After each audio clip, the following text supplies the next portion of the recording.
बिस्मिल्लाहिर्रहमानिर्रहीम अस्सलाम वालेकुम। आखिरकार जुलानी ने इस बात को कबूल कर ही लिया ऑफिशियल तौर पर, जो मैं पहले दिन से कह रहा हूं। अब भले ही इन्होंने अपने कई सारे स्टेटमेंट्स में ईरान को लाख गाली बकी हो, बुरा भला कहा हो, मगर जरूरत ऐसी है कि जुलानी अब ईरान के आगे झुकता नजर आ रहा है। जुलानी एक स्टेटमेंट में कह रहा है कि हम यानी सीरिया ईरान जैसे एक बड़े और पावरफुल देश से रिलेशन तोड़ नहीं सकता, लिहाजा हम दोनों देशों की सोवर्निटी इंटीग्रिटी के बेस पर ईरान से रिलेशंस यानी नॉर्मलाइजेशन बनाकर रखना चाहेंगे। और क्या, बस यही तो पूरी दुनिया चाहती है और इसी में सबकी भलाई भी है। लेकिन यहां पर ईरान के लिए एक सख्ती ये है कि अगर सीरिया ईरान से नॉर्मलाइजेशन कर भी लेता है तो ईरान को उतनी ज्यादा आजादी नहीं मिल पाएगी हिजबुल्लाह तक हथियार पहुंचाने की, जितनी आजादी उसको असद रजीम के वक्त में मिल जाती थी। बैकग्राउंड में हो रही खुराफात के लिए आप तमाम लोगों से माफ़ी चाहता हूं। दरअसल में हमारे मोहल्ले में किसी की अम्मा का निकाह है, तो सुन्नत के मुताबिक ये नाच गाना किया जा रहा है ना। आजकल तो सुन्नत बन गई है, इसके बिना तो शादी मुकम्मल नहीं होगी ना। खैर, आगे बढ़ने से पहले आप तमाम लोगों से ये दरख्वास्त है कि अगर आप चैनल पर नए हो तो हमारे इस चैनल को सब्सक्राइब करके हमारे काम को सपोर्ट जरूर करें। उधर यमन के कैपिटल साना के ऊपर एक बार फिर से अमेरिका और यूके ने मिलकर कोalition में बड़े लेवल की एयर स्ट्राइक्स की हैं, जिसकी कुछ वीडियोज भी पब्लिश हुई हैं। मैं आपको सिर्फ स्क्रीनशॉट दिखा रहा हूँ। यमन में हुए हमले काफ़ी ज़्यादा ज़बरदस्त और ख़तरनाक तरीके के हैं, मगर इन हमलों को भी कुछ लोग एंजॉय करते हुए नज़र आए हैं। अब ज़्यादा बोलूँगा तो चैनल को ख़तरा ना हो जाए कहीं। ये पिक्चर आप देख लो बस। हालांकि अमेरिका और यूके के यमन पर इस हमले से पहले यमन के हुदीज़ ने इजराइल के बेन गुरियन एयरपोर्ट, यरूशलेम में लोकेटेड एक पावर स्टेशन और अमेरिका के एक aircraft carrier USS Harry S Trueman पर ड्रोन्स, बैलिस्टिक मिसाइल्स और क्रूज मिसाइल से हमले किए हैं। डायरेक्ट हिट हुआ या नहीं, उसकी कोई रिपोर्ट अभी तक हमारे सामने नहीं आई है। इसके जवाब में अमेरिका, यूके और इजराइल ने यमन के ऊपर ये एक्शंस लिए हैं।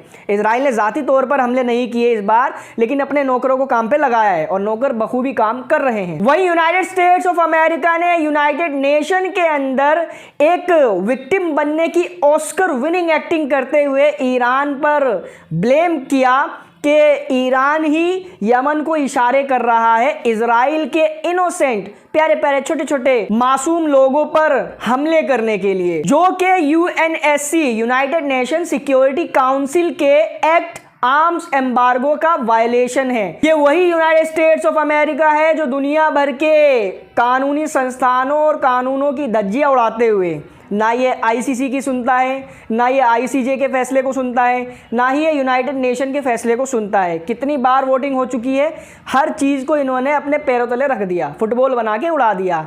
और ये रोने लग जाते हैं UNSC में जाके कि देखो वो वायलेशन कर रहा है, वो वायलेशन कर रहा है, वो भी वायलेशन कर रहा है। और वो जब तीनों मिलकर कहेंगे कि तुमने कानून का वायलेशन किया इसलिए हम तुम्हें जवाब दे रहे हैं, तो ये कहेंगे कि we are just making peace. Quran करीम में 1400 साल पहले ये फरमा दिया गया कि तुम जब इनसे कहोगे कि ज़मीन पर फसाद मत मचाओ, तो ये कहेंगे कि हम तो सिर्फ पीस एस्टेब्लिश कर रहे हैं, हज़ारों किलो के बॉम्ब्स को मासूमों के ऊपर गिराकर। ज़रा गाज़ा के हालातों पर आप तमाम लोगों की मैं तवज्जो चाहूँगा। इस ठठूर देने वाली ठंड में गाज़ा के लोग जो पहले से ही टेंट्स के अंदर रह रहे हैं, हम और आप तो पक्के मकानों के अंदर रजाइयों में घुसे पड़े हैं, महंगी वाली, मैं जैसी हमारी सबकी हैसियत है उस हिसाब से हमने गर्म कपड़े पहने हुए हैं, मगर गाज़ा के लोगों के पास ऐसा कुछ भी नहीं है। सब कुछ उनका लुट पिट चुका।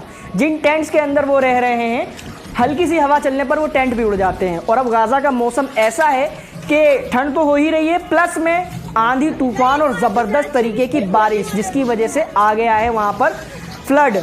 और उस फ्लड में फ़लस्तीनियों, गाज़ा के लोगों के जो बचे कुचे थोड़े बहुत साजो सामान थे ओढ़ने और पहनने के, वो तमाम गीले हो चुके हैं।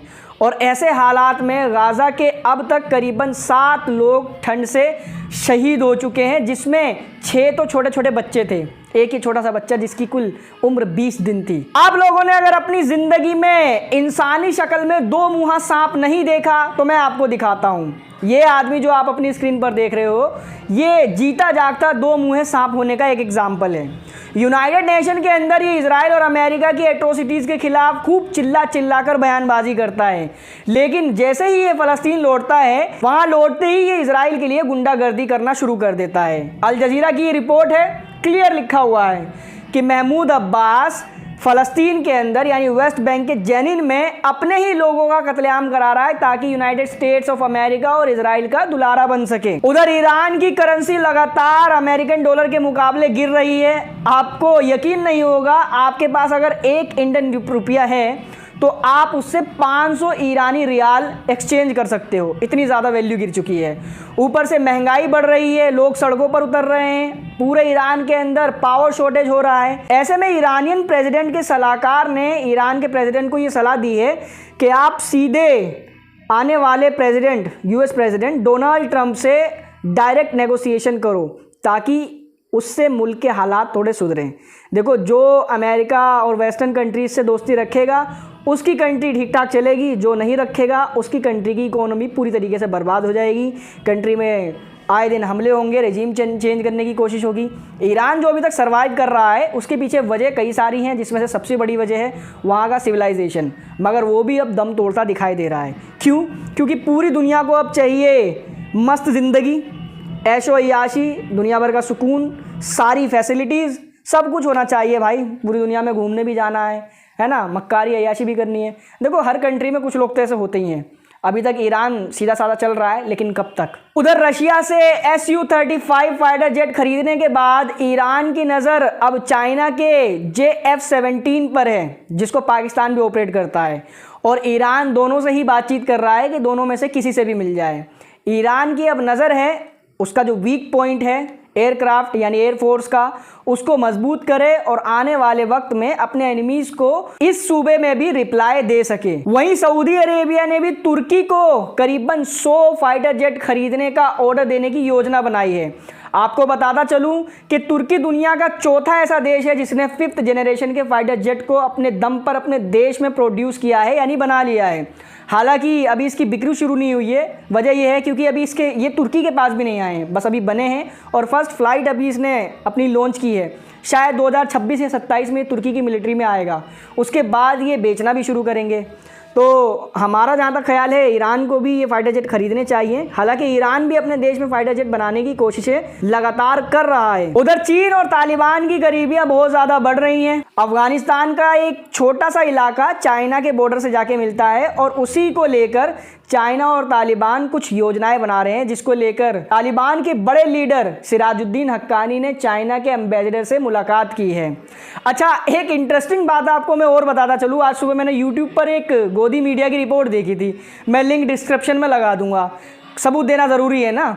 ये वही लोग हैं जो एक वक्त में तालिबान को चिल्ला कर मतलब अपनी गले की नसें फाड़ दिया करते थे आतंकी और गालियां देने में, लेकिन अब यही लोग तालिबान को अपना भाईजान बता रहे हैं। मालूम है क्यों? क्योंकि तालिबान ने पाकिस्तान की ईंट से ईंट बजा दी है और बड़ी खुशी का माहौल है हमारे देश के गोबर खाने वालों में, जिनको कुछ समझ में नहीं आता, बस इतना दिखाई देता है कि भाई पाकिस्तान पिट रहा है या मुल्ले पिट रहे हैं। भाई मुल्ले तो वो भी है ना, और वो सबसे बड़े मुल्ले हैं। अब यहाँ पर एक खतरे की बात यह है पूरे भारत देश के लिए कि अगर तालिबान का कब्ज़ा पाकिस्तान पे हो जाता है तो वो गोबरखोर जो 20, 30, 100 का झुंड लेकर गरीब चूड़ी बेचने वाले, सब्ज़ी बेचने वाले, कंबल बेचने वाले मुसलमानों को जिहादी बताकर मारते हैं, उनको पीट कर मार देते हैं, उनकी मुलाकात असली जिहादियों से होने की संभावना और ज़्यादा बढ़ जाएगी। क्योंकि सिर्फ कुछ ही किलोमीटर की दूरी पर तालिबान आकर भारत से बैठ जाएगा और ज़रा सी बात पर तालिबान लगातार भारत के शूरवीरों को उंगली करता रहेगा, कहेगा कि ये असली जिहादी हैं, अब दिखाओ अपनी वीरता। इन्हें कुछ नहीं पता, ये बस नशे में रिपोर्टिंग करते हैं, वो भी उस चीज़ पर जिसके बारे में ये जानते हैं कि जो हमारे देश की मेजॉरिटी कम्युनिटी का सड़ा हुआ अंग है, इसको सुन के खुश होगा, बस ये रिपोर्ट बनाते जाओ। अगर जाते जाते आपको एक लास्ट अपडेट और दे दूं कि सीरिया के ऊपर फ्रांस ने भी हाथ साफ करना शुरू कर दिया है। कल की ये अपडेट है जो अभी वीडियो बनाने के बिल्कुल लास्ट में हमारे सामने आई, तो मैंने सोचा मेंशन कर दूं कि फ्रांस ने भी सीरिया के ऊपर एयर स्ट्राइक्स की हैं। वजह उसके पीछे क्लियर नहीं है, हो सकता है बॉम्ब रखे रखे बेचारों के जंग लग रहे हो, तो उन्होंने सोचा कहीं जाके पटक आते हैं, तो सीरिया बेस्ट जगह थी। खैर इस वीडियो में फिलहाल इतना ही था। इस वीडियो को शेयर करें, चैनल पर नए हैं तो चैनल को सब्सक्राइब जरूर कर लें। And thank you so much for joining.